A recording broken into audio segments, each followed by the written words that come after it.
Alright, let's change the color of a sky. What happened here? Okay, here's a photo that we took down at the Hood Canal, and the skies are all gray. So, first thing we're going to do is find a photo of some clouds that we want to use, which I've already over here, got right here, opened up in Photoshop. See?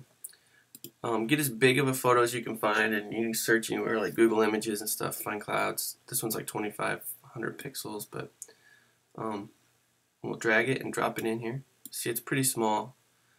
So what we'll do is we'll hold shift, take the corner of it, and stretch it out. We want it to cover the whole gray sky, so that's good.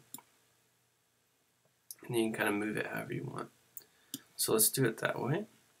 Alright, now go back to your selection tool and it will ask you to apply that.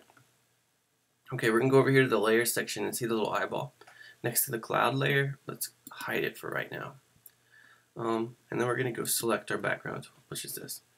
Next tool we use is the magic wand. Yeah, click on that. And while we hold shift, we start to select the sky. And make sure everything in the sky is selected. And as you're holding shift, you just keep clicking on areas of the sky that need to be selected. Now, as you can see, it is selecting more than just the sky. So what we need to do, and quite a bit in this one because there are a lot of grays throughout the rest of the photo. So what we need to do is click the lasso tool, and as we hold Alt, we will select what we don't want to be selected. So start here on this edge and I'll hold Alt and I'm going to start drawing a line. And sometimes you can just do this in small segments. But and usually it's not this crazy. We're going to go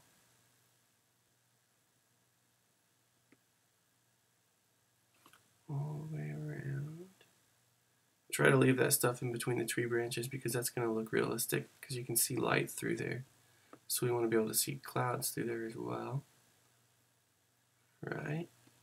Go down the whole edge here. Oh shit.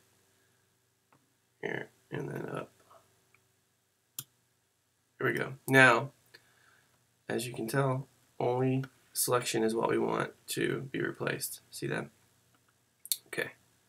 There's a tiny little piece here I missed. Right here. Okay. First thing we're going to do is, now that we have this selected, we're going to go to the background, and right here we're going to hit levels. Okay. We're going to pull the sky all the way to white. So this little middle one we're going to pull all the way down. So that sky's gone. Okay, check that out. Now, we'll take this levels layer and this background layer, hold shift, and we're going to highlight both of them, and right click, merge layers. Okay. Now our background image doesn't have a gray sky anymore. We're going to hit the magic wand tool again, and it's going to be a lot easier to see that. Select the sky. Now it did fill in some things down here on the beach, which we'll do the same thing we did. Hold Alt with the lasso, and we'll just do a rough little. Okay, now only thing that's highlighted is the white sky. Alright, back to the clouds. We're going to hold the clouds layer, click the clouds layer, and we're going to hit the eyeball so we can see it again. And down here there's a little mask button. It's a little box with a circle in it. Hit that. Check that out.